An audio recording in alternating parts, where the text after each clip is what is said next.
plano físico ou astral, onde a maioria dos indivíduos mais conscientes da sua transcendência espiritual costuma acontecer no plano astral, não no plano físico. O plano físico é raríssimo um ser se iluminar, no sentido prático da coisa. Mas quantas pessoas não estão numa condição muito favorável de consciência espiritual na Terra? Após a morte, eles têm muito mais graus de liberdade para viverem, buscar conhecimento, porque aqui na Terra a gente é muito oprimido. É oprimido por dinheiro, por grana, é oprimido por família, é oprimido por uma série de coisas, a gente não consegue andar, entendeu? A gente não consegue dar passos largos. A gente fica amarrado, teias atáveis, dá um passinho para, sabe? E tudo amarrando a gente para a gente ir nessa direção. É família, é filhos, tudo que a gente gerou, né, nos prende, nos amarra, nos cobra. Por isso eu, na minha vida, nunca quis ter uma família nesse sentido. Saca? Ter filhos, me casar, ok? Porque isso não me prenderia no sentido de uma evolução mais rápida. E de ter acesso, porque o plano espiritual, por exemplo, o ET chega na Terra. Ele vai falar assim, bom, deixa eu escolher uma pessoa para eu dar contato, né, para essa pessoa poder, né, vamos supor, como no meu caso, eu poder divulgar, preparar a humanidade, né? Esses caras não podem escolher um cara casado. Esse cara não pode escolher porque sabe que vai atrapalhar a vida do cara. O cara já tem uma teia atável, né? Ele vai prejudicar o filho, sabe? Que o cara pode pirar, o cara pode querer largar tudo. E foi o que o Buda fez, mas o Buda fez uma coisa interessante. Você sabe que o Buda largou a mulher dele e o filho dele na hora do nascimento do filho, né? Sabe a história de Buda? Quando a mulher dele ficou grávida, certo? E a mulher foi dar a luz, quando teve a luz, estava com o menino no colo, ele largou e foi embora. Mas só que é diferente de largar o bebê na rua, largar no palácio, né? Ser criada num palácio, completamente diferente. Entendeu? Esses avatares, eles são projetados para fazer grandes revoluções na Terra. Uma das coisas que no futuro, na Era da Luz, vai deixar de existir é família. Família não vai existir e não vai existir crianças. Essas teias atáveis, a liberdade será muito maior das pessoas viverem sem essas teias atáveis. O seu chamado é para os que estão prontos para a Era da Luz. Muitos te ouvem, buscam, mas há questões de vida impede uma mudança maior.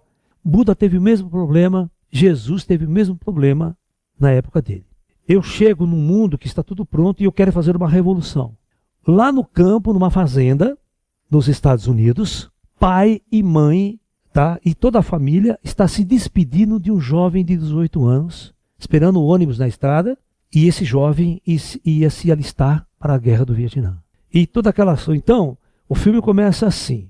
Quando ele pega o ônibus e vai para a cidade, para ir para a base militar fazer o alistamento, começa a tocar essa música aqui, ó.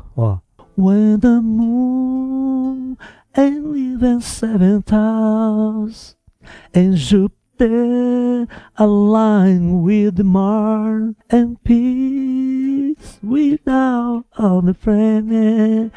And lo, always should die. This is the light of the age of Aquaria.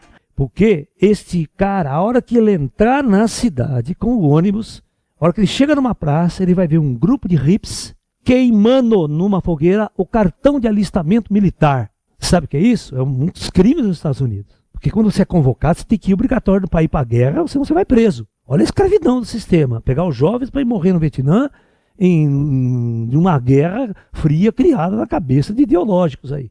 E eu vou lá me matar. Vou para a guerra. Eu sou obrigado a ir para a guerra. Aí eu vejo um grupo de cidadãos totalmente revoltado com isso. Que largaram a família, a escola, a igreja e largaram o seu trabalho. Olha, os 4 pilares da sociedade do New Life of America e da nossa sociedade, que é família, trabalho, emprego, escola e religião. Essas 3 coisas são as 4 coisas aqui são as que prendem você a uma escravidão total. E os hippies romperam com tudo isso. Os hippies romperam com tudo isso. Eles largavam as suas famílias, largavam escola, não ia para a escola nem fudendo mais, porque eles eram jovens, estavam na porta da universidade. Largaram emprego, trabalho, certo? E religião que se foda. E eles foram viver a liberdade, do jeito que eles queriam viver. E aí eles começaram a criar as comunidades alternativas nos Estados Unidos, viver de um jeito diferente e tal, não obedecer mais às leis do Estado, sabe? Não vou para a guerra nem fudendo. Esse grupo de hippie, sabe o que ele faz? Ele pega esse rapaz que ia fazer alistamento militar e não deixa ele fazer alistamento militar. Ele se envolve com os hippies ali de tal forma que os negros mudam a cabeça dele, porque aquele cara é um quadradão, é um cara que segue o sistema, meu pai, sabe? E vocês vão ver que tudo isso foi embalado pelas músicas dos Beatles, foi embalado pelas músicas do rock and roll clássico. E um dos papas dessa revolução nos Estados Unidos era Bob Dylan. Por isso que ganhou o Prêmio Nobel de Literatura esse tempo atrás aqui. Isso era chamado de contracultura. Contracultura. O Festival de Woodstock foi um dos maiores encontros dos loucos e malucos, daqueles que tiveram a coragem de fazer uma revolução que os seus pais nunca fizeram. Então hoje nós estamos às portas de uma nova revolução, de um novo mundo, de uma nova era. É aquilo que vai levar o planeta inteiro para a luz. Se você não fizer um esforço, se você não se engrenar, nenhum hippie morreu de fome. Eu pegava, metia uma mochila nas costas, eu não sabia para onde ia. Mas em qualquer cidade que eu chegava, tinha comunidade hippie que eu me hospedava de graça, comia de graça, fazia tudo que precisava de graça. E ajudava as pessoas na cozinha, ajudava o pessoal a plantar. Era tudo de graça. Você andava nos Estados Unidos inteiro, não passava um dia de fome. Das próprias cidades, eles pegavam... Tinha muito hippie rico, milionário, sabe? Que tinha mansões chique pra cacete, sacou? E eles abrigavam os hippies, que o cara era hippie também. Esses caras que eram de banda, tinham muito dinheiro. Eles compravam muitas dessas casas famosas e abriam para os hippies, entendeu? Era uma loucura. E era um movimento de libertação. O festival de Woodstock, você vai ver uma cena todo mundo pelado, né? Todo mundo pelado no campo, no meio do mar, sabe? Das cachoeiras. Então, é possível uma libertação? É, mas eu não sou tão radical. Eu sou daquele ensinamento do Buda sobre o caminho do meio. Eu equilibro entre a vida material e a vida espiritual. Dá para fazer. Mas o que está acontecendo hoje é que a maioria das pessoas, elas estão dando 100% a César. 100% a sistema. Mas não dá para a espiritualidade, não dá para... Por que você acha que é uma guerra imensa no Oriente Médio, Estados Unidos, tal, tudo conflito? Porque as pessoas não são espiritualistas. Elas são materialistas. E o materialismo tenta se autodestruir. Em grandes guerras, em grandes conflitos. Eu sei como o plano espiritual trabalha. É só colocar uma energia nessa direção. O planeta está em mudança e transformação. Você quer ir para a luz ou você quer ir para as trevas? Hoje, você tem consciência. E o nível de informação chega para todo mundo, tá? Para todo mundo sentar e tomar a sua decisão na vida. Depois da morte de vocês, vai ter uma separação do joio e do trigo lá. Quanto que você caminhou para a luz e quanto você deixou de caminhar para a luz. A era da luz, nós temos isso aqui ainda. Nós vamos comer, mas para o meio não vai ter sexo. A gente não vai ter prazer em atividade sexual, porque ela vai ser inútil. A atividade sexual, ela foi projetada em nosso corpo androide para reprodução. Como nós não vamos fazer mais reproduções genitais, nós vamos fazer as construções dos corpos biológicos adultos com uma outra tecnologia, com uma outra forma de DNA, nós não vamos precisar exercitar mais a relação sexual para gerar filhos. Então essa função vai acabar. Não vai ter isso aqui na Terra. Então pense nisso. As crianças vão nascer adultas. Não tem crianças mais no planeta. Ou seja, a função biológica, ela deixa totalmente essa sexualidade de existir, porque ela não tem mais necessidade de existir. O orgasmo não é uma necessidade. Ele é uma fuga. Ele não pode ser uma fuga. Entendeu? É isso que o Tantra nos ensina. Que a gente acha que sem esse orgasmo a vida não tem sentido. Não é verdade. Então como é que os mestres, os seres dos ETs vivem? Eles vivem sem orgasmo, cara. Eles não têm isso. Então é isso. As pessoas precisam desapegar disso. Se elas se desapegar disso, ela evolui muito rápido. Mas se elas viverem apegadas a isso, elas estão condenadas a uma escravidão da dependência do outro. Da dependência do outro me dar prazer, sabe? O outro não tem nenhum motivo para te dar prazer. O prazer está em você. Está só em você. O outro é só um estímulo.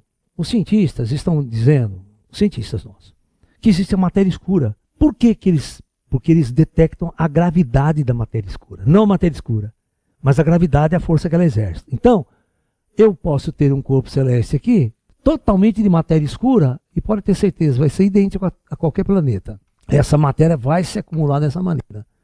Porque a força gravitacional está agindo e ela vai criar corpos celestes totalmente de matéria astral. E é óbvio que todo corpo de matéria densa vai ter ao redor dele necessariamente matéria astral, acumulada também, porque ambos exercem e são exatamente a mesma força newtoniana, mas podem ter planetas assim, totalmente de matéria escura. E é óbvio, né? O cientista sabe que 27% do universo é matéria escura. Essa matéria de planetas é só 5%. Professor, esses terremotos têm algo a ver com alguma interferência extraterrestre, algum ajuste? Disse que vai haver terremotos no Brasil. Bom, a primeira coisa que vocês têm que entender é que ET não vem provocar terremoto aqui, certo? Não vem fazer desastre em massa. Pelo contrário, os reptilianos, eles são especializados em controle geológico do planeta. Se esses seres não trabalhassem, o planeta já tinha acabado. O índice de terremoto, de destruição das placas tectônicas, já tinha os vulcões, já teria sido um caos esse planeta se esses seres não trabalhassem em geologia planetária, segurando grandes terremotos, segurando grandes acidentes, certo? Mas chega uma hora que não dá para segurar totalmente. Então aí vem os desencarnes em massa, vem tudo que está dentro do projeto planetário. Você está no plano físico, a Terra é um corpo celeste, é um corpo celeste que é instável, até hoje ele é instável. Não é um planeta 100% estável. Tem terremotos, tem tempestades, furacões, tem tudo para matar você. Entendeu? Tsunami, né? Comida estragada, certo? Tem de tudo, né? Para estragar a sua vida. É aquela velha história, né? O Adão não estava feliz sozinho no paraíso, aí Deus arrumou um problema para ele, né? O maior de todos os bens, estava tranquilo, né? A roupa do Grey, a pele, é como a nossa ou é outro material? É outro material. Né? A estrutura deles mesmos é biológica, mas uma biologia muito diferente do que vocês imaginam. Gente, a tua aura, ela tem vários níveis. Tá? Ela tem um nível físico, que é bem perto do seu corpo. Essa aura detecta todas as anomalias do seu corpo físico. Se você está doente, se está com febre, se está isso ou está aquilo. E tem um outro nível que é a parte emocional da tua aura. Como estão suas emoções, você está depressivo, você está angustiado, tal, vai aparecer na aura. É claro isso. Você vê uma pessoa em depressão, você vê claramente a aura dela. Tem um outro nível que é a área da consciência, a área daquela luz celestial, né? Entendeu? Quando está mais intensa essa aura nos níveis superiores e a cor, é porque esse ser é iluminado. Esse ser é puro amor. Ele vibra esse amor cósmico nele mesmo, né? Haverá dentre as manifestações dos ETs e dos protetores das florestas, gnomos, duendes, seres místicos também vindo junto? Sim, certo. Vocês têm que entender que a transição está acontecendo não só no planeta Terra, nós, mas é uma transição no plano astral inteiro. Certo? É claro que os animais não vão sair pensando, fazendo o que vocês estão pensando. Não, eles têm a sequência deles, de processos evolutivos, tá? Mas essa transição, por exemplo, a gente para de matar os animais, a gente para de matar milhões de vacas. A energia do planeta vai mudar. A energia do planeta é muito ruim pela matança. Pela matança que a gente faz dos animais, pelo que o ser humano come, ele fica com uma aura muito ruim, uma aura muito densa. Você não tem noção, tá difícil encontrar um lugar de energia boa, energia pura, cara. Onde eu entro, é uma bosta. Só tem espíritos ruins, sabe? Aquela energia atrai espíritos ruins, que gosta daquela vibração, que gosta daquele tipo de coisa. Você não acha lugares, cara. Você vai numa lanchonete, tá ruim. Você vai, tá ruim. Vai numa universidade, pior ainda. Então tá tudo ruim, cara. Tá muito difícil eu entrar num lugar e falar, pô, esse lugar tá legal, tá bacana pra caramba. E aquilo ali é fruto do que as pessoas vivem, fazem naqueles ambientes. Por isso que é difícil as pessoas se libertarem, sabe? Porque elas estão condicionadas a viver naquela vibração. Elas não sabem o que é viver ao lado de um ET, ao lado de um Jesus, de um Buda, sabe? De uma energia muito pura. Elas não têm noção, elas ficam consumindo aquela energia densa e trabalhando com aquilo. Aí chega de noite, elas estão esgotadas, estão destruídas, né? Aí elas não têm energia para fazer uma meditação, uma energia para praticar um tai chi, para fazer uma conexão com o plano superior, porque a aura dela está muito suja. E eu digo para vocês, prestem atenção, vocês precisam me ouvir. Você tem que tomar banho para dormir. Tem gente que chega em casa e não toma banho, vai dormir. Ah, eu tomei banho só de manhã, já tá bom. Muito pelo contrário, tá ruim, a sua aura tá uma bosta. Seu campo astral tá sujo pra caramba e você vai dormir. Você tem o banho limpo, ele dá uma purificada, sabe, tal, entendeu? Vocês têm que tomar banho. Se você chegar cansado pra caramba, a primeira coisa que você tem que fazer não é cair na cama, é tomar banho. Sua aura tá muito suja. O teu corpo astral, Ele desce mais para unidades mais sujas ainda do astral quando você está assim. O que acontece? Ao invés de você descansar, fazer uma experiência boa no astral, você só vai para lugares horríveis. Aí você acorda mal, com a depressão, com aquela energia te consumindo ainda. A sua casa é seu templo. Acenda incenso. Deixe uma luz suave, pratique meditação, pratique yoga, pratique coisas boas no seu quarto, no seu lugar de dormir, na sua casa. Isso é muito importante para o espiritualista. A primeira pergunta que você tem que fazer, né? Por que o Brahma fez tudo isso? Só para gerar cerveja? Né? Para dar uma Brahma para nós? Ele teve um bom motivo para fazer isso e nós estamos vivendo esse motivo. O universo é uma grande experiência. Uma grande experiência cósmica, estelar. Tá? É isso.